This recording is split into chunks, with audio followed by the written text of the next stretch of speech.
नमस्कार दोस्तों, आज आपका फिर से आपके YouTube चैनल भक्ति ज्ञान में स्वागत है। दोस्तों, आज हम बात करने वाले हैं भागवत गीता। आज से दोस्तों भागवत गीता के हर अध्याय को हम विस्तृत रूप से जानेंगे। तो आज का प्रथम अध्याय है अर्जुन विषाद योग, जिसमें अर्जुन ने जब अपने सामने अपने सगे संबंधियों को खड़ा देखा तो उसने अपना धनुष रख दिया था। तो दोस्तों चलिए शुरू करते हैं अध्याय 1। अर्जुन विषाद योग। धृतराष्ट्र ने पूछा, हे संजय, धर्मभूमि कुरुक्षेत्र में युद्ध के लिए इकट्ठा हुए मेरे और पांडवों के पुत्रों ने क्या किया? संजय ने कहा, हे राजन, जब दुर्योधन ने पांडवों की सेना को युद्ध की तैयारी में व्यवस्थित खड़ा देखा तब वह आचार्य द्रोण के पास जाकर बोला। उसने कहा, हे आचार्य, देखिए पांडवों की विशाल सेना को, जिसे आपके ही शिष्य बुद्धिमान धृष्टद्युम्न ने सजाया है। इस सेना में भीम और अर्जुन के समान अनेक महान धनुर्धारी हैं, युयुधान, विराट, द्रुपद आदि महारथी। धृष्टकेतु, चैकितान, बलवान काशीराज, पुरुजित और कुंतिभोज भी हैं। पराक्रमी युधामन्यु, वीर उत्तमौजा, सुभद्रा का पुत्र अभिमन्यु और द्रौपदी के 5 पुत्र सभी महारथी हैं। अभय ब्राह्मण श्रेष्ठ मेरी सेना के प्रमुख योद्धाओं को भी जानिए, मैं उनका संक्षेप में वर्णन करता हूँ। आप पितामह भीष्म, कर्ण, कृपाचार्य, अश्वत्थामा, विकर्ण और सौमदत्त भूरिश्रवा जैसे योद्धा हैं। इसके अलावा अन्य अनेक वीर योद्धा भी हैं जिन्होंने मेरे लिए जीवन का त्याग कर दिया है और जो शस्त्र विद्या में निपुण हैं। हमारी सेना, जो भीष्म द्वारा रक्षित है, सीमित जान पड़ती है, जबकि पांडवों की सेना, जो भीम द्वारा रक्षित है, पर्याप्त प्रतीत होती है। इसलिए सभी योद्धा अपने अपने मोर्चे पर खड़े रहकर पितामह भीष्म की रक्षा करें। इसके बाद पितामह भीष्म ने शंखनाद करके कौरवों की सेना का उत्साह बढ़ाया। फिर अन्य सभी सेनापतियों ने भी अपने अपने शंख, नगाड़े और बाजे बजाए, जिससे चारों ओर गर्जना फैल गई। उस समय भगवान श्री कृष्ण और अर्जुन एक भव्य रथ पर बैठे हुए थे, जिसमें हनुमान ध्वज फहरा रहा था। अर्जुन ने श्री कृष्ण से कहा, हे माधव, कृपया रथ को दोनों सेनाओं के बीच में ले चलिए ताकि मैं देख सकूं कि मुझे किनसे युद्ध करना है। जब रथ बीच में पहुंचा तो अर्जुन ने अपने ही कुटुंबियों, मित्रों और गुरुओं को सामने खड़ा देखा। उन्हें देखकर अर्जुन का मन विषाद से भर गया। उन्होंने कहा, हे कृष्ण, मेरे अंग शिथिल हो रहे हैं, मेरा मुख सूख रहा है, शरीर कांप रहा है और मेरा गांडीव धनुष हाथ से गिर रहा है। हे केशव, मैं युद्ध नहीं करना चाहता। मुझे अपने स्वजनों को मारकर कोई सुख नहीं दिखता। हे कृष्ण, हमें अपने ही बंधु बांधवों को मारकर राज्य, भोग और सुख की कोई इच्छा नहीं है। मैं अपने ही बंधुओं को मारना पाप समझता हूँ, चाहे वे मेरे ऊपर आक्रमण क्यों न करें। ऐसा करने से कुलधर्म नष्ट हो जाएगा और अधर्म की वृद्धि होगी। कुलधर्म के नष्ट होने पर स्त्रियां भ्रष्ट हो जाती हैं और जब स्त्रियां भ्रष्ट होती हैं तो समाज का पतन होता है। इस प्रकार पितरों का श्राद्ध नष्ट होता है और नरक का द्वार खुलता है। हे जनार्दन, ये देखकर भी हम युद्ध करने जा रहे हैं, ये बहुत बड़ा अपराध होगा। मैं युद्ध नहीं करूंगा। इससे अच्छा है कि शत्रु मुझे शस्त्र रहित ही मार डालें। ये कहकर अर्जुन ने अपना धनुष बाण त्याग दिया और शोक में डूबकर रथ पर बैठ गए। तो दोस्तों अब हम अध्याय 2 की ओर बढ़ते हैं। अध्याय 2 भगवद गीता का सार है, जिसमें भगवान श्री कृष्ण ने अर्जुन को आत्मा, कर्तव्य और ज्ञान के बारे में विस्तार से बताया।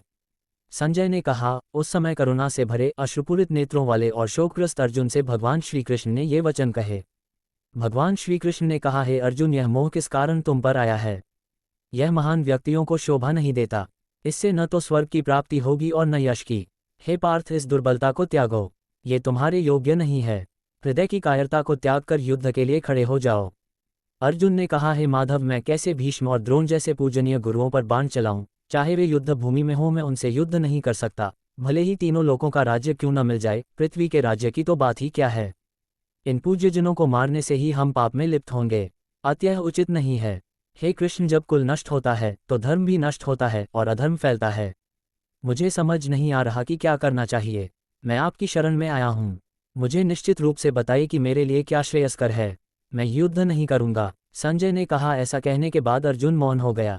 हे धृतराष्ट्र, तब श्री कृष्ण ने मुस्कुराते हुए शोकग्रस्त अर्जुन से कहा, भगवान, हे अर्जुन, जिस बात पर शोक नहीं करना चाहिए उस पर तुम शोक कर रहे हो और ज्ञान की बातें कर रहे हो। ज्ञानी न तो मृत के लिए शोक करते हैं और न जीवित के लिए। न मैं किसी काल में नहीं था, न ही तुम, और न ये राजा, और न ही आगे हम कभी नहीं रहेंगे। जिस प्रकार आत्मा इस शरीर में बाल्य, युवावस्था और वृद्धावस्था को प्राप्त होती है, वैसे ही वह मृत्यु के बाद अन्य शरीर को प्राप्त होती है। ज्ञानी व्यक्ति इसमें मोहित नहीं होता। इंद्रिय स्पर्श से उत्पन्न सुख दुख क्षणिक होते हैं। हे अर्जुन, इन्हें सहन करना सीखो। जो व्यक्ति सुख दुख में विचलित नहीं होता और जो स्थित प्रज्ञ रहता है, वह अमरता के योग्य होता है। जो आत्मा को न मारता है और न मारी जाती है, वह अजर, अमर, अविनाशी और नित्य है। यह आत्मा न कभी जन्म लेती है और न ही मरती है। ये नित्य, अविनाशी और शाश्वत है। जिस प्रकार पुराने वस्त्रों को छोड़कर नया वस्त्र लिया जाता है, उसी प्रकार आत्मा पुराने शरीर को छोड़कर नया शरीर धारण करती है। यह आत्मा अग्नि से नहीं जल सकती, जल से नहीं भीग सकती, वायु से नहीं सुखा जा सकती। यह अचल, सर्वव्यापी और सदा एक समान है। इसलिए हे अर्जुन, तुम शोक करने योग्य नहीं हो। कर्तव्य के रूप में यदि तुम युद्ध नहीं करोगे तो अपना धर्म और कीर्ति दोनों खो दोगे और पाप के भागी बनोगे। लोग तुम्हारी निंदा करेंगे और वीरों के लिए अपकीर्ति मृत्यु से भी बुरी होती है। इसलिए तुम युद्ध के लिए उठो। सुख दुख, लाभ हानि, जय पराजय को समान मानकर कर्तव्य पालन करो। यही निष्काम कर्मयोग है। इस बुद्धि में कर्म को किए बिना फल की इच्छा नहीं होती। ऐसी बुद्धि को योग कहते हैं। बुद्धियोग से कर्म के बंधन से छूट जाता है। इस संसार में कोई भी सत्कर्म व्यर्थ नहीं जाता। जो इस मार्ग पर थोड़ा भी चलता है वह बड़े भय से बच जाता है। स्थितप्रज्ञ व्यक्ति वही है जो सुख दुख, लाभ हानि, जय पराजय को समान भाव से देखता है। जब मनुष्य सभी कामनाओं को त्याग देता है और आत्मा में तृप्त रहता है तब वह स्थितप्रज्ञ कहलाता है। जो व्यक्ति न किसी प्रिय वस्तु की प्राप्ति से हर्षित होता है और न अप्रिय की प्राप्ति से व्यथित होता है, वही स्थिर बुद्धि है। जिसका चित्त इंद्रियों के आकर्षण से विचलित नहीं होता वह स्थिर बुद्धि कहलाता है। जो रात्रि सब प्राणियों के लिए होती है वह संयमी व्यक्ति के लिए जागरण होती है। जो व्यक्ति इच्छा और क्रोध को जीतकर आत्मसंयमी रहता है वह शांति प्राप्त करता है। ये ब्रह्मनिष्ठ व्यक्ति ब्रह्मलोक को प्राप्त करता है और फिर जन्म मृत्यु के चक्र में नहीं आता। अध्याय 3 कर्मयोग। इस अध्याय में भगवान श्री कृष्ण ने कर्म के महत्व को समझाया है, क्यों केवल ज्ञान ही नहीं बल्कि निष्काम भाव से कर्म करना आवश्यक है। अर्जुन ने कहा, हे कृष्ण, यदि आप ज्ञान को कर्म से श्रेष्ठ मानते हैं तो फिर मुझे युद्ध जैसे भयानक कर्म के लिए क्यों प्रेरित कर रहे हैं। आपका यह वचन भ्रम पैदा कर रहा है। कृपा करके स्पष्ट रूप से बताइए कि मेरे लिए क्या उचित है। भगवान श्री कृष्ण ने कहा, हे अर्जुन, इस संसार में 2 मार्ग बताए गए हैं, ज्ञानयोग और कर्मयोग। ज्ञानी जन ज्ञान के द्वारा मुक्ति प्राप्त करते हैं, जबकि अन्य कर्म के द्वारा। केवल कर्म से विरक्ति दिखाकर कोई व्यक्ति निष्क्रिय नहीं हो सकता और न ही केवल संन्यास लेने से सिद्धि प्राप्त होती है। हर व्यक्ति प्रकृति के अनुसार कर्म करने को बाध्य है। बिना कर्म के कोई क्षण भर भी नहीं रह सकता। जो व्यक्ति बाहरी रूप से कर्म नहीं करता लेकिन मन में इंद्रियों की कामना करता है वह कपटी कहलाता है। जो व्यक्ति इंद्रियों को वश में रखकर निष्काम भाव से कर्म करता है वही श्रेष्ठ है। तू अपने कर्तव्य का पालन कर, क्योंकि कर्म करना ही श्रेष्ठ है। निष्क्रियता से शरीर निर्वाह भी संभव नहीं। इस सृष्टि में प्रारंभ में ही ब्रह्मा जी ने यज्ञ सहित कर्म की रचना की और कहा, यज्ञ से तुम्हारी प्रगति होगी, देवता प्रसन्न होंगे और देवता तुम्हारे लिए कल्याणकारी वस्तुएं प्रदान करेंगे। जो लोग यज्ञ में अर्पण किए बिना भोग करते हैं वे पाप खाते हैं। कर्म से वर्षा उत्पन्न होती है, वर्षा से अन्न, अन्न से प्राणी और कर्म वेद से उत्पन्न हुआ है। अतकर्म ही चक्र का आधार है। जो व्यक्ति इस चक्र में स्थित नहीं रहता और केवल भोगों में लिप्त रहता है वह व्यर्थ जीवन बिताता है।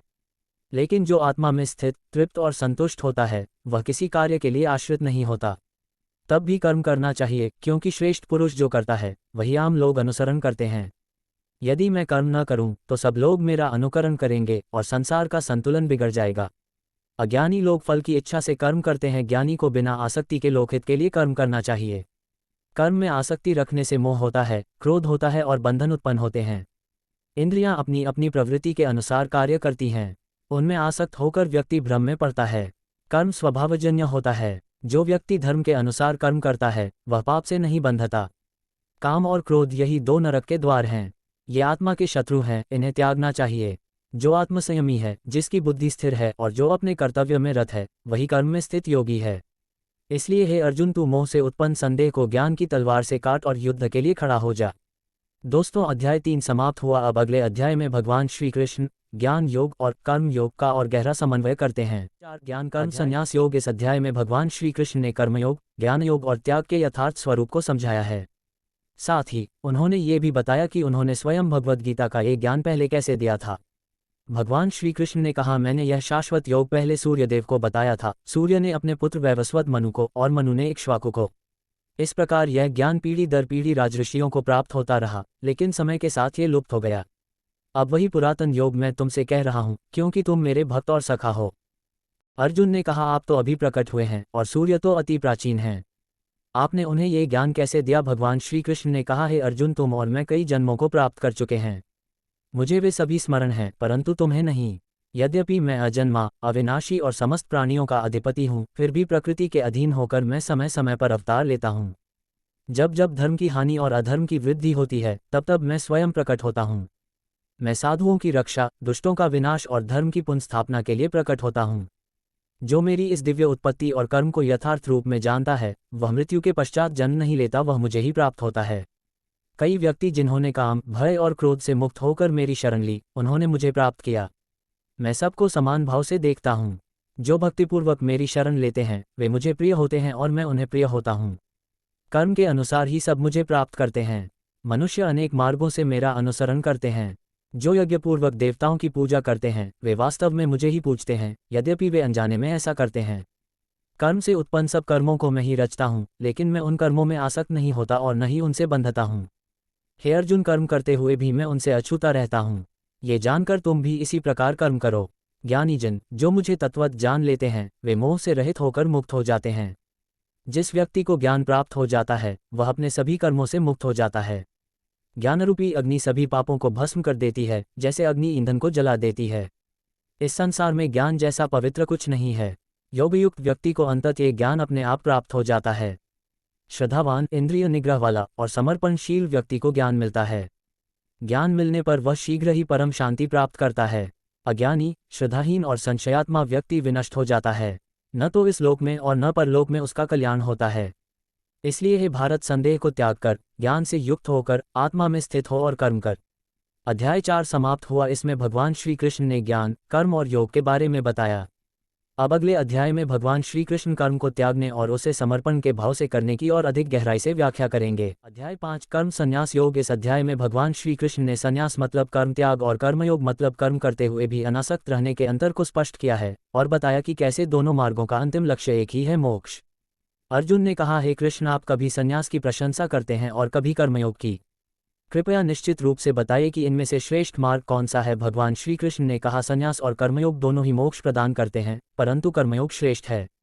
जो न किसी से द्वेष करता है, न किसी से आसक्ति रखता है, वह सदा सन्यासी है और वह कर्म के बंधन से मुक्त होता है। अज्ञानी लोग संन्यास और कर्मयोग को अलग समझते हैं, परंतु ज्ञानी जानते हैं कि दोनों का फल एक ही है। जो व्यक्ति दोनों को समान रूप से देखता है वह यथार्थ रूप से देखता है। कर्मयोगी बिना कर्म छोड़े भी सब कर्मों को त्याग देता है, क्योंकि वह फल की आसक्ति नहीं रखता।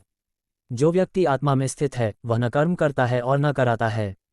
वह सब कर्मों को प्रकृति पर छोड़ देता है। जो व्यक्ति अपने आप को आत्मा समझता है वह सदा मुक्त रहता है, चाहे वह बाहरी रूप से कुछ भी करता हो। कर्मयोगी व्यक्ति अपने मन, बुद्धि, इंद्रियां और शरीर को शुद्ध करके निष्काम भाव से कार्य करता है और फल की चिंता नहीं करता। कर्मयोगी के लिए कोई कर्म पाप नहीं बनता, क्योंकि वह सब कर्मों को भगवान को अर्पण करता है।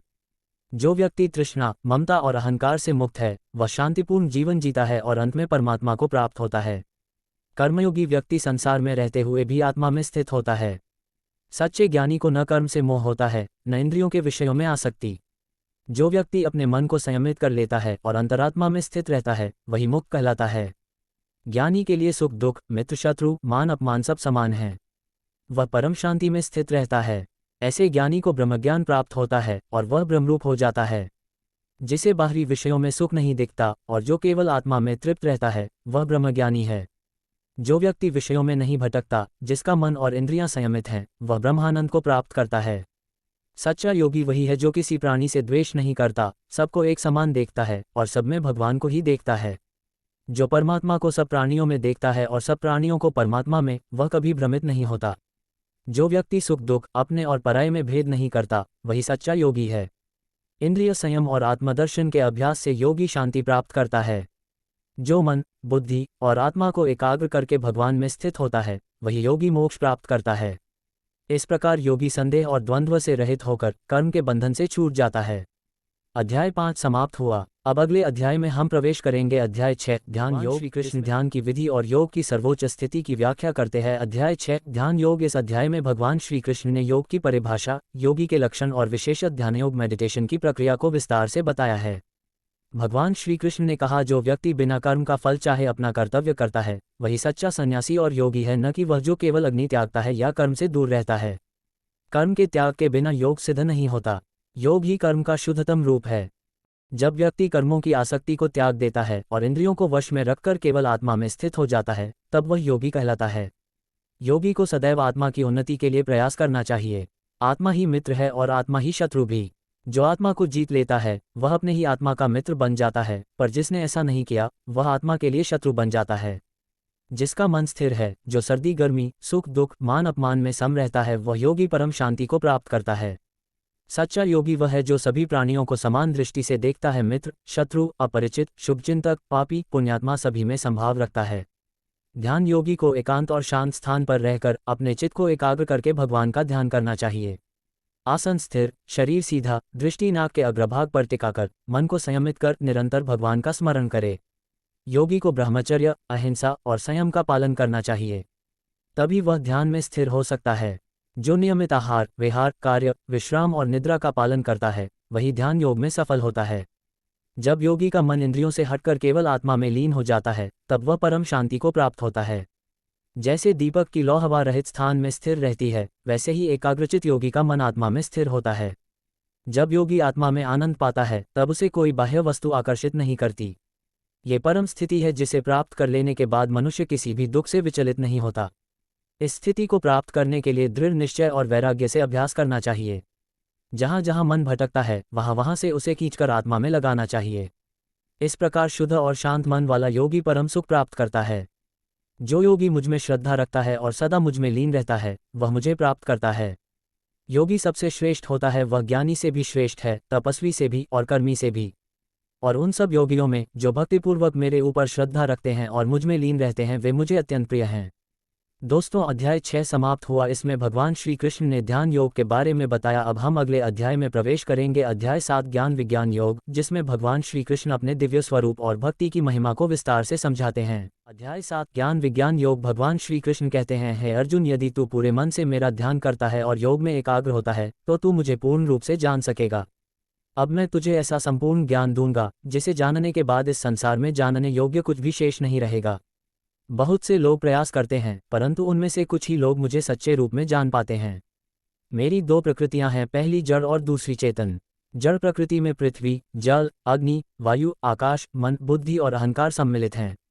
चेतन प्रकृति वह शक्ति है जो संपूर्ण सृष्टि को संजीवनी देती है, अर्थात जीवात्मा। मैं ही इस संपूर्ण ब्रह्मांड का आदि और अंत हूँ। मैं ही जल में रस हूँ, चंद्रमा और सूर्य में प्रकाश, वेदों में ओंकार, ध्वनि में शक्ति, पुरुषों में सामर्थ्य हूँ। मैं पृथ्वी की सुगंध, अग्नि का तेज, प्राणियों का जीवन और तपस्वियों का तप हूँ। मैं ही सब गुणों सत्व, रज, तम का कारण हूँ, लेकिन उनसे परे भी हूँ। ये तीनों गुण मेरी माया हैं जो मनुष्यों को भ्रम में डालती है और मुझे पहचानने नहीं देती। परंतु जो मेरी शरण में आते हैं वे मेरी इस माया को पार कर लेते हैं। जो अज्ञानी होते हैं वे मेरी दिव्य सत्ता को नहीं पहचानते, क्योंकि मैं योगमाया से ढका हुआ हूँ। 4 प्रकार के लोग मेरी भक्ति करते हैं, दुखी, इच्छुक, जिज्ञासु और ज्ञानी। इन सब में ज्ञानी भक्त श्रेष्ठ है जो मुझे ही सब कुछ मानता है और मुझे ही प्राप्त करना चाहता है। जो लोग अन्य देवताओं की पूजा करते हैं वे भी मेरी ही पूजा करते हैं, परंतु अनजाने में और परोक्ष रूप में। मैं ही उनके श्रद्धा को दृढ़ करता हूँ जिससे वे उस देवता से इच्छित फल प्राप्त करते हैं, लेकिन वह फल क्षणिक होता है और वे फिर जन्म मरण के चक्र में पड़ जाते हैं। जो मुझे नहीं समझते वे मानते हैं कि मैं एक सामान्य मनुष्य हूँ, लेकिन मेरी परम दिव्य प्रकृति को ज्ञानी भक्त ही समझ पाते हैं। जो लोग पाप से मुक्त हो चुके हैं वे मेरी भक्ति करते हैं। वे मुझे ही ब्रह्म, कर्म और आत्मा के रूप में जान लेते हैं। ऐसे भक्त मुझे जन्म और मृत्यु के समय भी पहचानते हैं और फिर मेरी ही प्राप्ति करते हैं। अध्याय 7 समाप्त हुआ। अब हम चलते हैं अगले अध्याय में, अध्याय 8 अक्षर ब्रह्म योग। अर्जुन, भगवान क्या है, आत्मा क्या है, कर्म क्या है, अधिभूत और अधिदैव क्या है और मृत्यु के समय भगवान को कैसे जाना जा सकता है। भगवान श्री कृष्ण उत्तर देते हैं, ब्रह्म वह अविनाशी परम सत्य है। आत्मा का स्वभाव अध्यात्म है, जिससे जीवों की सृष्टि होती है, वह कर्म है। अधिभूत सभी नश्वर वस्तुएं हैं। अधिदैव देवताओं से संबंधित चेतना है। अधियज्ञ मैं स्वयं हूँ जो शरीर में स्थित होकर सभी यज्ञों का अधिकारी होता हूँ। जो व्यक्ति मृत्यु के समय मुझे याद करता है वह मुझे ही प्राप्त करता है, इसमें कोई संदेह नहीं। मृत्यु के समय जो भावना मन में रहती है वही आगे की गति निर्धारित करती है। इसलिए अर्जुन, तू निरंतर मेरा स्मरण कर और अपने कर्तव्यों को निभा, इस प्रकार तू मुझे सहज ही प्राप्त करेगा। जो योगी ओंकार ओम का जप करते हुए मन को स्थिर कर मेरी स्मृति में लीन होता है वह मुझे प्राप्त करता है। जो पुरुष निरंतर मेरा स्मरण करता है वह मेरे परमधाम को प्राप्त करता है और फिर जन्म नहीं लेता। ये संसार बार बार जन्म और मृत्यु के चक्र में फंसा रहता है, परंतु जो मुझे प्राप्त करता है वह इस चक्र से मुक्त हो जाता है। ब्राह्मण लोक तक भी पहुँचने वाले जीवों को पुनः जन्म लेना पड़ता है, लेकिन जो मेरा धाम प्राप्त करता है वह फिर जन्म नहीं लेता। ब्रह्मा का एक दिन हमारे करोड़ों वर्षों के बराबर होता है। सृष्टि और प्रलय का ये चक्र अनादि से चल रहा है, लेकिन उस सृष्टि से परे भी मेरा अविनाशी धाम है जो नित्य, अचल और परम है। जो भक्त मुझ में स्थिर बुद्धि से लगे रहते हैं वे मुझे ही प्राप्त करते हैं। मृत्यु के दो मार्ग होते हैं, एक उज्ज्वल मार्ग जिससे आत्मा परम ब्रह्म को प्राप्त करती है और दूसरा धुंधला मार्ग जिससे आत्मा पुनर्जन्म को प्राप्त करती है। जो योगी इन दोनों मार्गों को जानता है वह कभी भ्रमित नहीं होता और हमेशा योग में स्थित रहता है। जो भक्त वेदों, यज्ञों, दान और तप से प्राप्त होने वाले फलों को छोड़कर केवल मेरी भक्ति करता है वह उन सबसे ऊपर उठकर मेरे परमधाम को प्राप्त करता है। तो आइए जानते हैं अध्याय 9 राजविद्या राजगुह्य योग। यह अध्याय गीता का हृदय कहा जाता है। इसमें भगवान श्री कृष्ण भक्ति को सर्वोच्च साधन बताते हुए अपने सर्वव्यापी, सर्वाधार और अत्यंत सुलभ स्वरूप का रहस्य खोलते हैं। इसे ज्ञानों का राजा और रहस्यों का भी राजा भी कहा गया है क्योंकि यह सीधा हृदय से जुड़ता है। भगवान श्री कृष्ण ने कहा, मैं तुम्हें वह परम गूढ़ ज्ञान और प्रत्यक्ष अनुभव बताने जा रहा हूँ जिसे जानकर तुम बंधन से मुक्त होकर परम सुख प्राप्त करोगे। ये राजविद्या पवित्रतम, प्रत्यक्ष फलीभूत, धर्मस्वरूप, सरल, अनुसरणीय और अनादि अविनाशी है। जो श्रद्धा रहित लोग इस धर्म को नहीं अपनाते वे मुझे न पाकर मरणलोक के चक्र में भटकते रहते हैं। संपूर्ण जगत मेरी माया शक्ति से व्याप्त है, सब प्राणी मुझ में स्थित हैं पर मैं उनमें स्थित प्रतीत नहीं होता। देखो, मेरा योग ऐश्वर्य प्राणी मुझ में स्थित हैं किंतु मैं उनसे निर्लेप हूँ। आकाश वायु को धारण करता है वैसे ही मैं प्राणियों को धारण करता हूँ। प्रलय काल में सब भूत मेरी प्रकृति में लीन होते हैं, सृजन काल में मैं उन्हें पुनः प्रकट करता हूँ। मैं अपनी प्रकृति माया को प्रेरित कर बार बार समस्त भूतों की रचना करता हूँ परंतु इन कर्मों से मैं बंधता नहीं क्योंकि मैं अनासक्त हूँ। मुझ जैसे अज्ञानी लोग मानव रूप देखकर मेरी परम दिव्यता को नहीं पहचानते और मुझे अल्पशक्तिमान मान लेते हैं। पापकर्मी, आसुरी, राक्षसी स्वभाव वाले, सबसे नीचे जन्म लेने वाले वे मुझे न भजकर मोह जाल में फंसे रहते हैं। परंतु हे पार्थ, 4 प्रकार के पुण्य आत्माएं मेरी भक्ति करती हैं, आर्त, अर्थार्थी, जिज्ञासु और ज्ञानी। इन सब में ज्ञानी अनन्य भक्त मुझे परम प्रिय और मैं उससे परम प्रिय हूँ। बहु जन्मों के पुण्य के बाद कोई महात्मा वासुदेव ही सर्वस्व है ऐसा जानकर मेरी शरण में आता है वह अत्यंत दुर्लभ है। बुद्धिहीन लोग अल्पफल के हेतु अन्य देवताओं की पूजा करते हैं किंतु जो श्रद्धा वे उनमें रखते हैं वह भी मैं ही प्रदान करता हूँ। उन देवताओं से जो फल वे पाते हैं वह सीमित है पर मेरी अनन्य भक्ति से प्राप्त जन मुझे पाकर अनंत फल प्राप्त करते हैं। अजन्मा, अव्यय और सर्वाधार होते हुए भी अपनी योगमाया से आच्छन्न होने के कारण मैं सबको प्रत्यक्ष नहीं दिखता, अतः मोहग्रस्त लोग मुझे नहीं पहचानते। मैं सब प्राणियों के कर्म, भूत, भविष्य और वर्तमान जानता हूँ परंतु मुझे कोई भली भांति नहीं जानता। मोह के कारण द्वेष राग से उद्भव हुए द्वंद्व सब प्राणियों को भटका देते हैं परंतु जो पाप रहित हुए हैं वे दृढ़ व्रत लेकर मेरी शरण में आते हैं। जो लोग यज्ञाज्ञा से यथाविधि त्रेता द्वापर विहित पूजन करते हैं वे वास्तव में मुझे ही पूजते हैं यद्यपि वे भिन्न भिन्न देवताओं को मानते हों। मैं ही यज्ञ का भोक्ता और स्वामी हूँ किंतु वे मुझे तत्व से न जानकर पुनर्जन्म को प्राप्त होते हैं। देव पूजक देवताओं को, पितृपूजक पितरों को, भूत पूजक भूतों को, पर मेरी अनन्य भक्ति करने वाले मुझे प्राप्त होते हैं। पत्र, पुष्प, फल या जल भक्तिपूर्वक जो भी अर्पित करता है उसे मैं प्रेमपूर्वक स्वीकार करता हूँ। अतः हे अर्जुन, जो कुछ तुम करते हो, जो खाते पीते हो, जो यज्ञ तप करते हो, जो दान देते हो, सब मुझे अर्पित करो। ऐसा करने से तुम कर्म बंधन से मुक्त हो जाओगे और मोक्ष को प्राप्त करोगे। मैं सबको समान भाव से देखता हूँ, न किसी से द्वेष, न किसी से पक्षपात।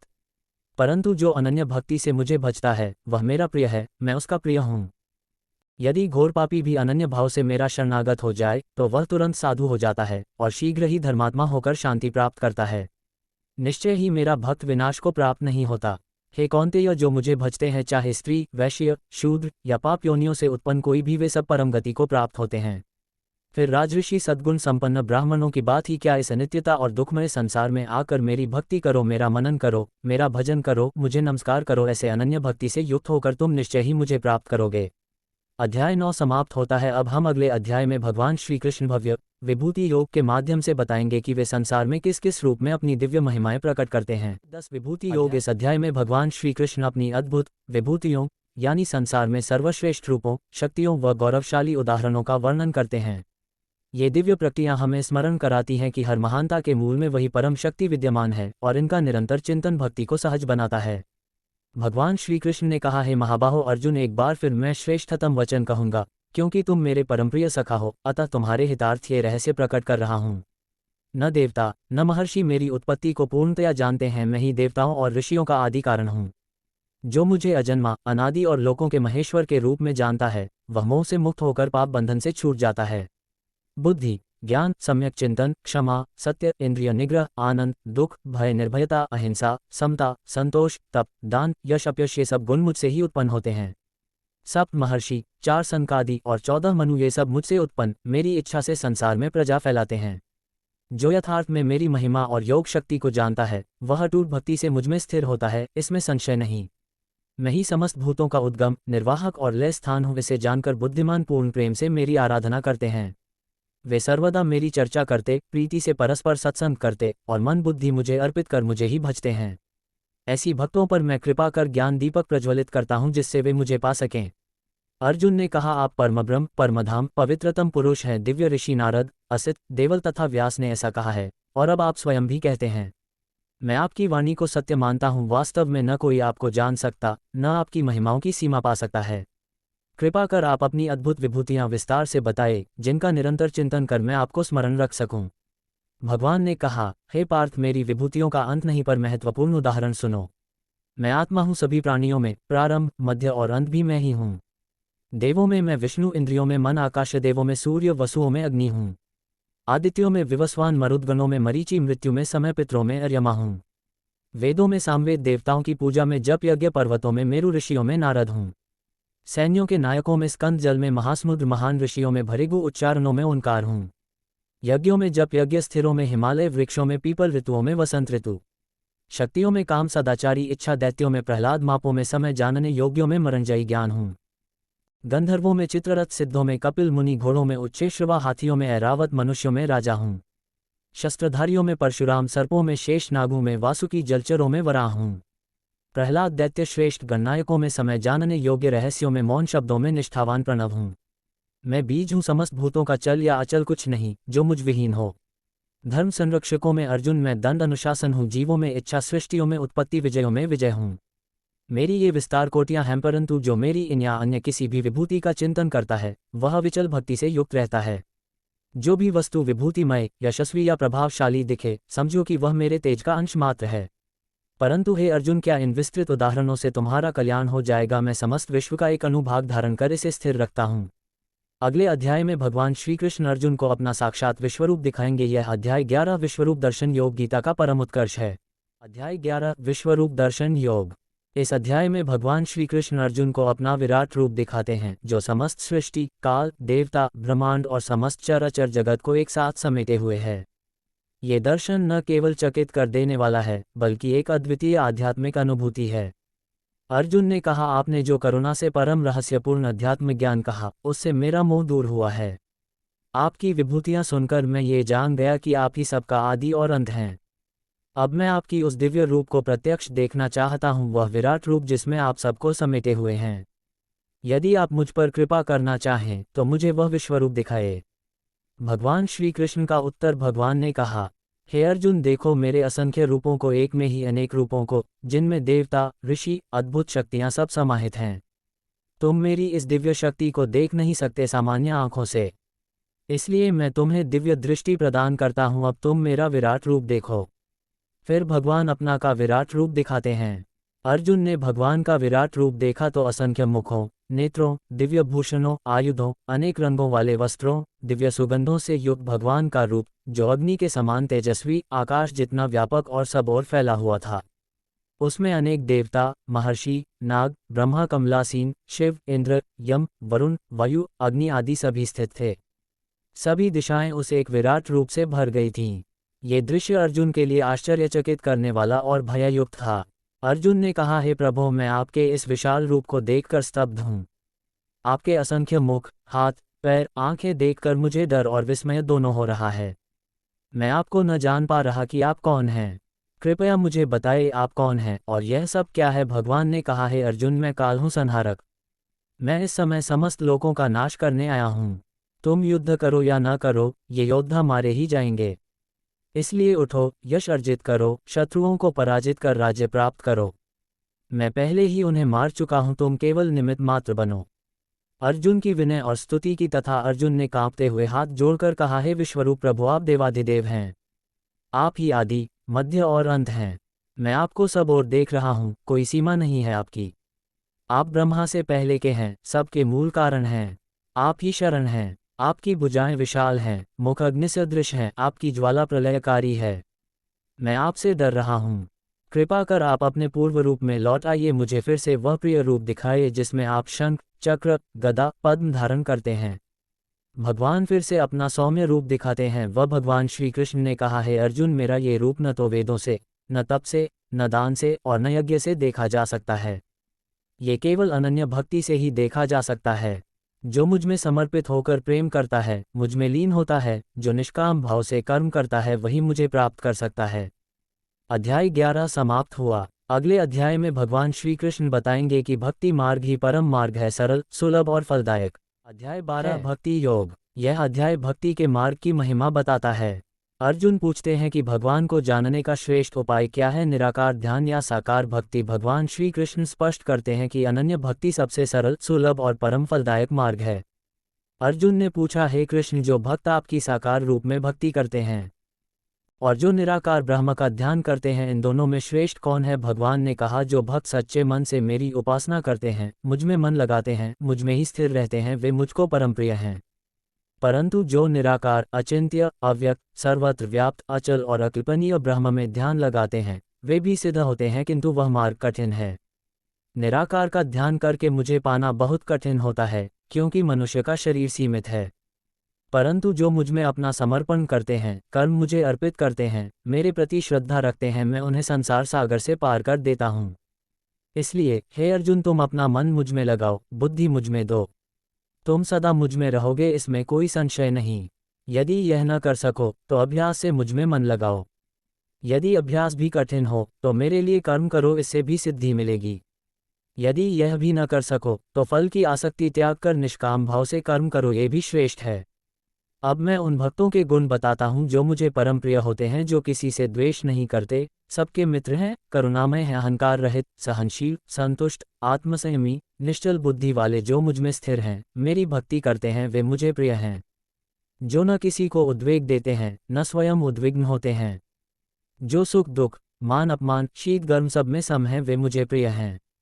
जो निराशा आशा से रहित, शुद्ध, दक्ष, निश्चिंत, निष्कामी हैं, जो मेरी भक्ति करते हैं, वे मुझे प्रिय हैं। जो न प्रसन्नता में उछलते हैं, न दुख में टूटते हैं, जो त्यागी हैं, श्रद्धावान हैं, वे मेरे परम भक्त हैं और मुझे परम प्रिय हैं। अध्याय 12 समाप्त हुआ। अगले अध्याय 13 में क्षेत्रज्ञ विवेक योग में भगवान अर्जुन को शरीर और आत्मा के बीच का गूढ़भेद समझाते हैं। यह अध्याय आत्मा की गहराई को उजागर करता है। अध्याय 13 क्षेत्रज्ञ विवेक योग। इस अध्याय में भगवान श्री कृष्ण क्षेत्र मतबल शरीर और उसका समस्त जगत और क्षेत्रज्ञ मतलब उसका जानने वाला यानी आत्मा का स्पष्ट विवेचन करते हैं। साथ ही वे ये भी बताते हैं कि परमात्मा किस प्रकार सब में व्याप्त है और उसे किस प्रकार ज्ञान के द्वारा जाना जा सकता है। अर्जुन ने पूछा, हे श्री कृष्ण, कृपा कर मुझे बताए, क्षेत्र क्या है, क्षेत्रज्ञ कौन है, ज्ञान क्या है और ज्ञेय जिसे जानना चाहिए क्या है? भगवान ने कहा, ये शरीर क्षेत्र है, इसे जानने वाला क्षेत्रज्ञ है। हे अर्जुन, मैं भी प्रत्येक शरीर में स्थित क्षेत्रज्ञ हूँ। ज्ञान का सार यही है, क्षेत्र और क्षेत्रज्ञ का यथार्थ ज्ञान। क्षेत्र शरीर क्या है? क्षेत्र अर्थात शरीर यह पंचमहाभूतों पृथ्वी, जल, अग्नि, वायु, आकाश, अहंकार, बुद्धि, अव्यक्त, इंद्रियां, मन, इंद्रिय, विषय, इच्छा, द्वेष, सुख दुख, चेतना और संकल्पों का समूह है। यह क्षेत्र अनेक रूपों में परिणत होता रहता है। ज्ञान क्या है? सत्य ज्ञान वह है जिसमें ये गुण हो, अहंकार का त्याग, अहिंसा, क्षमा, सरलता, गुरु सेवा, शुद्धता, स्थिरता, आत्मसंयम, विषयों से वैराग्य, जन्म मृत्यु जरा व्याधि के दुखों का विवेकपूर्ण चिंतन, अनासक्ति, अकेले रहना, कम बोलना, आत्मा के चिंतन में रुचि, परमात्मा के प्रति अधिक भक्ति, संसार में आसक्ति रहित दृष्टि। जो इस प्रकार का विवेक रखता है वही सच्चा ज्ञानी है। ज्ञेय जिसे जानना चाहिए क्या है? अब वह जानो जिसे जानने योग्य है, वह है परमात्मा, जो अनादि है, न आदि न अंत है, सर्वत्र व्याप्त है, इंद्रियों से परे है, परंतु सब में स्थित है, अकर्ता होते हुए भी सब कुछ करवाता है, बिना गुणों के होते हुए भी सब गुणों का आधार है, भीतर बाहर दोनों में विद्यमान है, सभी प्राणियों में सम है, न किसी से द्वेष करता है, न किसी का प्रिय है, जो सबका समर्थन करता है, सबका धारक है, जो इस परम सत्य को जान लेता है वह मुक्त हो जाता है। क्षेत्र और क्षेत्रज्ञ का संबंध प्रकृति कारण है, शरीर और कार्य विकारों की। पुरुष आत्मा कारण है भोग का, सुख दुख का अनुभव करने का।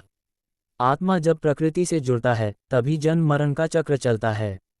सच्चा दृष्टा कौन? जो जानता है कि सभी कार्य प्रकृति द्वारा होते हैं, आत्मा न करता है न भोगता है, वह सच्चा ज्ञानी है।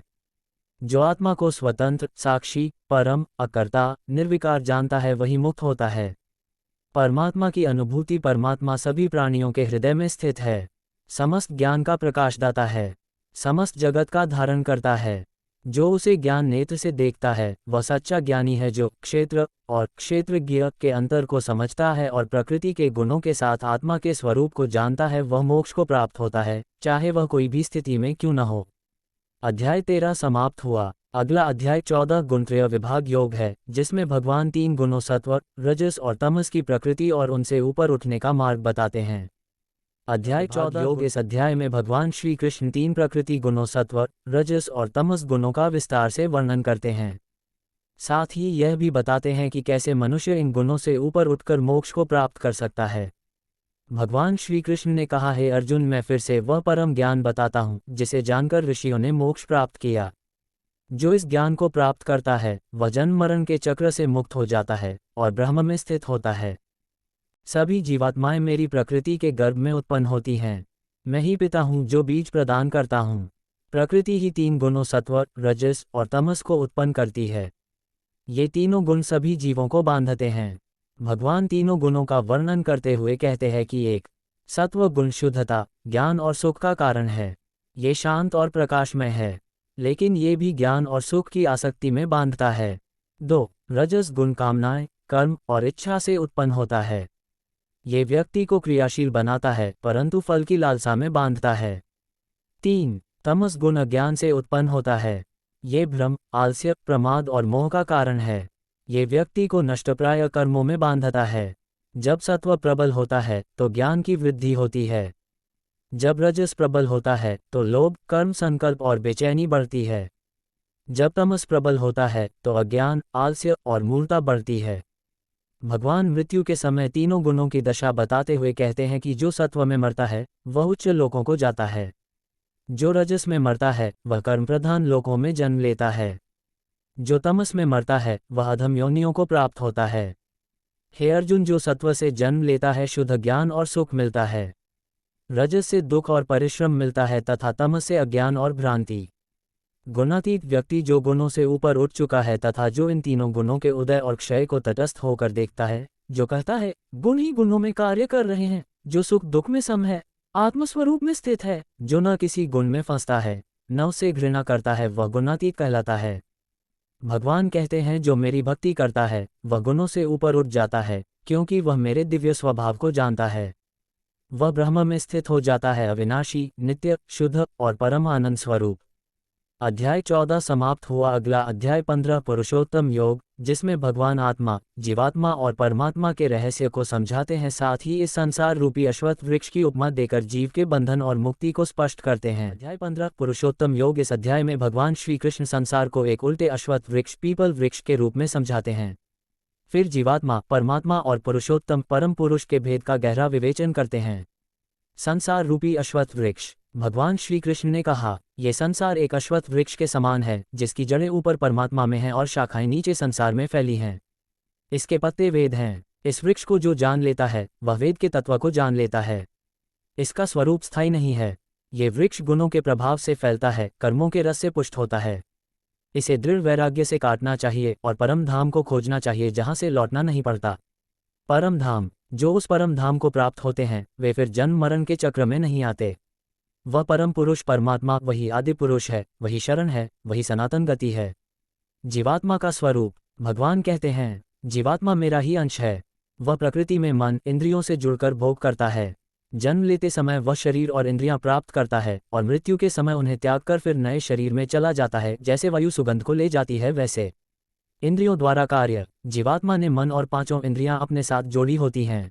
इनसे वह भोग करता है, दृश्य, शब्द, स्पर्श, रस और गंध। अज्ञानजन इस रहस्य को नहीं जानते, पर ज्ञानीजन इसे देख सकते हैं। परमात्मा का सर्वव्यापक स्वरूप। परमात्मा संपूर्ण संसार में व्याप्त है, सभी प्राणियों के भीतर और बाहर स्थित है। सूर्य का प्रकाश, चंद्रमा का प्रकाश, अग्नि का तेज, सब उसी का तेज है। पृथ्वी में स्थित होकर वह सब प्राणियों का पोषण करता है। वह अग्नि रूप से पेट में जाकर भोजन को पचाता है। ज्ञान और मोक्ष का स्रोत। परमात्मा सबके हृदय में स्थित होकर स्मृति, ज्ञान और विस्मृति उत्पन्न करता है। वेदों का सार वही है, सबके द्वारा जानने योग्य वही है, सबका रचयिता और सबका जानने वाला वही है। पुरुषों के 3 भेद। क्षर पुरुष सभी जीवात्माएं जो जन्म मरण के चक्र में बंधी हैं। अक्षर पुरुष अविनाशी परमात्मा जो सबके भीतर स्थित है। पुरुषोत्तम वह सर्वोच्च परमात्मा जो क्षर और अक्षर दोनों से परे है, वही भगवान श्री कृष्ण स्वयं हैं। भगवान कहते हैं, जो मुझे पुरुषोत्तम के रूप में जानता है वह सब कुछ जान लेता है और संपूर्ण भक्ति से मेरी सेवा करता है। इस प्रकार ये पुरुषोत्तम योग गहनतम ज्ञान है जिसे जानकर मनुष्य बुद्धिमान और कृतकृत्य हो जाता है। अध्याय 15 समाप्त। अगला अध्याय है अध्याय 16 दैवासुर संपद विभाग योग, जिसमें भगवान बताते हैं दिव्य गुण और असुरों जैसे आसुरी स्वभाव किस प्रकार जीवन को ऊंचा या नीचे ले जाते हैं। अध्याय 16 दैवासुर संपद विभाग योग। इस अध्याय में भगवान श्री कृष्ण मनुष्यों में दो प्रकार के स्वभावों, दैवी उन्नत और आसुरी गिरा हुआ स्वभाव का वर्णन करते हैं। वे बताते हैं कि दैवी गुण मोक्ष की ओर ले जाते हैं, जबकि आसुरी प्रवृत्तियां बंधन और पतन का कारण बनती हैं। दैवी संपदा दिव्य गुण। भगवान कहते हैं, दैवी संपदा से युक्त मनुष्यों के गुण हैं निर्भयता, हृदय की शुद्धता, ज्ञान और योग का अभ्यास, दानशीलता, इंद्रिय संयम, यज्ञ का पालन, स्वाध्याय धार्मिक ग्रंथों का अध्ययन, तप और सरलता, अहिंसा, सत्य भाषण, क्रोध का त्याग, शांति, दूसरों की निंदा से बचना, करुणा, लोभ का अभाव, कोमलता, लज्जा, स्थिरता, तेज, क्षमा, धैर्य, शुद्धता, द्वेष रहितता, अभिमान का अभाव। आसुरी संपदा असुरों के गुण। आसुरी स्वभाव वाले लोगों के लक्षण हैं अहंकार, दंभ, झूठा गर्व, क्रोध, कठोरता, अज्ञान, कपट, क्रूरता, धार्मिक कृत्यों की निंदा, अशुद्ध विचार और आचरण, विषयों में आसक्ति और वासनाओं का वशीभूत होना। आसुरी प्रवृत्ति का परिणाम। आसुरी स्वभाव के लोग मानते हैं कि संसार बिना किसी नियम के स्वतः उत्पन्न हुआ है। धर्म अधर्म का भेद नहीं जानते। लोभ, कामना और क्रोध में फंसकर पापमय कर्म करते हैं। अपने अहंकार और शक्ति प्रदर्शन के घमंड में रहते हैं। आज यह पाया, कल और मिलेगा, इस प्रकार की सोच रखते हैं। मृत्यु पर्यंत वासनाओं में बंधे रहते हैं और नरक में गिरते हैं। नरक के 3 द्वार। भगवान कहते हैं, काम वासना, क्रोध और लोभ ये 3 नरक के द्वार हैं। इनसे बचकर मनुष्य अपने कल्याण का मार्ग बना सकता है। जो इन तीनों दोषों का त्याग कर देता है वह मोक्ष के योग्य होता है। धर्म का मार्ग। धर्म और अधर्म का निर्णय शास्त्रों के अनुसार करना चाहिए। जो शास्त्रों के उपदेश का अनुसरण नहीं करता वह न सुख पाता है, न सिद्धि, न परमगति। इसलिए शास्त्र के अनुसार जानो कि क्या करना चाहिए और क्या नहीं, और उसके अनुसार आचरण करो। अध्याय 16 समाप्त। अगला अध्याय है अध्याय 17 श्रद्धात्रय विभाग योग, जिसमें भगवान श्रद्धा के 3 प्रकार सात्विक, राजसिक और तामसिक का विस्तार से वर्णन करते हैं और बताते हैं कि किस प्रकार श्रद्धा मनुष्य के स्वभाव और कर्म को प्रभावित करती है। अध्याय 17 श्रद्धात्रय विभाग योग। इस अध्याय में भगवान श्री कृष्ण श्रद्धा के 3 प्रकारों सात्विक, राजसिक और तामसिक का वर्णन करते हैं और बताते हैं कि मनुष्य की श्रद्धा उसके स्वभाव के अनुसार होती है। श्रद्धा का प्रकार ही ये तय करता है कि उसका यज्ञ, तप, दान और आहार कैसा होगा। अर्जुन ने पूछा, हे श्री कृष्ण, जो लोग शास्त्रों का उल्लंघन कर श्रद्धा से युक्त होकर पूजन उपासन करते हैं उनकी स्थिति कैसी होती है? क्या वह सत्वगुण, रजोगुण या तमोगुण के अनुसार होती है? भगवान श्री कृष्ण का उत्तर। भगवान ने कहा, मनुष्य की श्रद्धा उसके स्वभाव के अनुसार होती है। सात्विक श्रद्धा देवताओं में होती है, राजसिक श्रद्धा यक्षों और राक्षसों में होती है, तामसिक श्रद्धा प्रेतों और भूतों में होती है। श्रद्धा जैसा है वैसा ही उसका जीवन और फल होता है। आहार के प्रकार। सात्विक भोजन आयु, बल, स्वास्थ्य, सुख और प्रीति बढ़ाने वाला होता है। ये रसयुक्त, स्निग्ध, पौष्टिक और हृदय को प्रिय होता है। राजसिक भोजन अत्यधिक तीखा, खट्टा, नमकीन, गर्म, चटपटा और दुख रोग उत्पन्न करने वाला होता है। तामसिक भोजन बासी, दुर्गंधयुक्त, सड़ा गला, अशुद्ध और उच्छिष्ट भोजन होता है। यज्ञ के प्रकार। सात्विक यज्ञ शास्त्रों के अनुसार विधिपूर्वक, फल की इच्छा छोड़कर, कर्तव्य समझकर किया जाता है। राजसिक यज्ञ दिखावे के लिए और फल प्राप्ति के हेतु से किया जाता है। तामसिक यज्ञ बिना विधि के, बिना मंत्र के, बिना श्रद्धा के और बिना दान के किया जाता है। तप के प्रकार। तप 3 प्रकार का होता है। 1. शारीरिक तप देवता, ब्राह्मण, गुरु और ज्ञानी जनों का सम्मान करना, शुद्धता, सरलता, ब्रह्मचर्य और अहिंसा। 2. वाचिक तप प्रिय, सत्य और हितकारी वचन बोलना, वेदों का अध्ययन करना। 3. मानसिक तप मन की शुद्धता, प्रसन्नता, मौन, आत्मसंयम और आत्मचिंतन।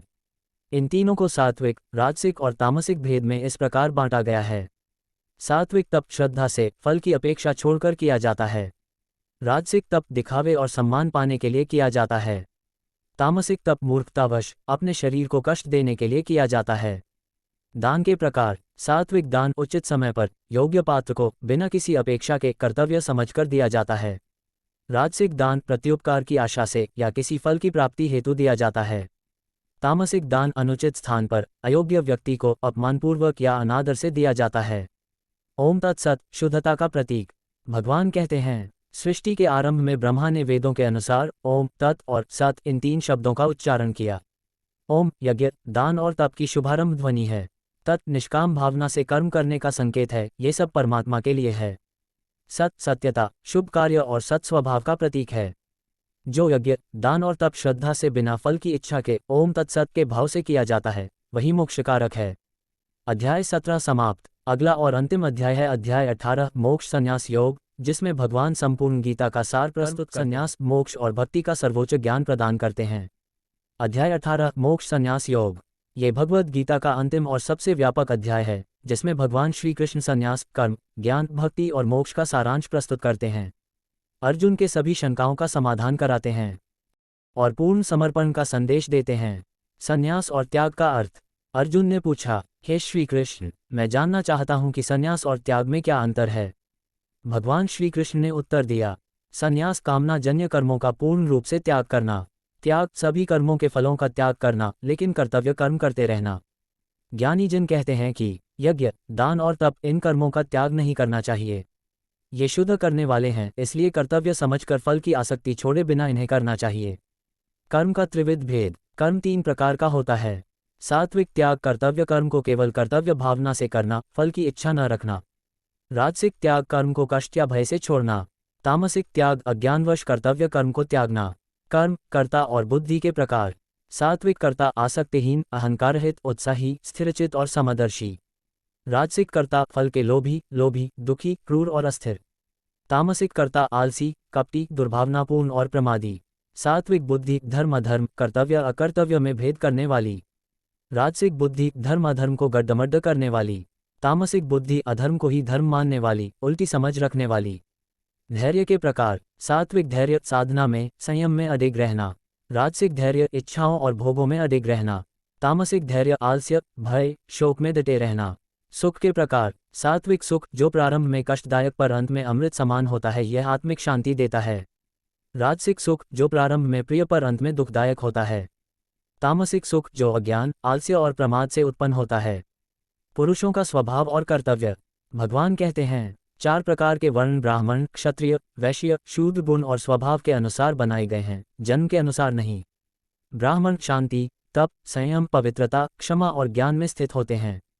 क्षत्रिय वीरता, तेज, धैर्य, युद्धप्रियता, नेतृत्व में स्थित होते हैं। वैश्य कृषि, व्यापार और पशुपालन में रत होते हैं। शूद्र सेवा कर्म में लगे रहते हैं। जो अपने स्वभाव के अनुसार कर्म करता है, वह सिद्धि प्राप्त करता है। मोक्ष प्राप्ति का उपाय। भगवान कहते हैं, अपने स्वाभाविक धर्म का पालन करते हुए मनुष्य सिद्धि प्राप्त कर सकता है। सिद्धि प्राप्त करने के बाद भगवान की भक्ति में लीन होकर परम मोक्ष प्राप्त किया जा सकता है। पूर्ण समर्पण का संदेश। भगवान श्री कृष्ण ने अर्जुन से कहा, अपने सभी धर्मों को छोड़कर केवल मेरी शरण में आ जाओ, मैं तुम्हें सभी पापों से मुक्त करूंगा। शोक मत करो। ये गहनतम उपदेश है, पूर्ण समर्पण का मार्ग। अर्जुन का निर्णय। अर्जुन ने कहा, हे मधुसूदन, आपकी कृपा से मेरी मोह का नाश हो गया है। मैं स्थिरचित हो गया हूं और आपकी आज्ञा का पालन करूंगा। संपूर्ण गीता का उपसंहार। संजय ने धृतराष्ट्र से कहा, जहां योगेश्वर श्री कृष्ण और धनुर्धर अर्जुन हैं, वहीं विजय, समृद्धि, राज्य और धर्म का स्थायित्व रहेगा। अध्याय 18 समाप्त। भगवद गीता का पूर्ण समापन। तो दोस्तों, आपको ये भागवत गीता सार कैसा लगा? अगर दोस्तों अच्छा लगा, कृपया हमारे चैनल को सब्सक्राइब, लाइक, शेयर जरूर करें, ताकि कृष्णा श्री कृष्ण भगवान की कृपा आप पर बनी रहे, आपके सभी कार्य सुख शांति समृद्धि से हो।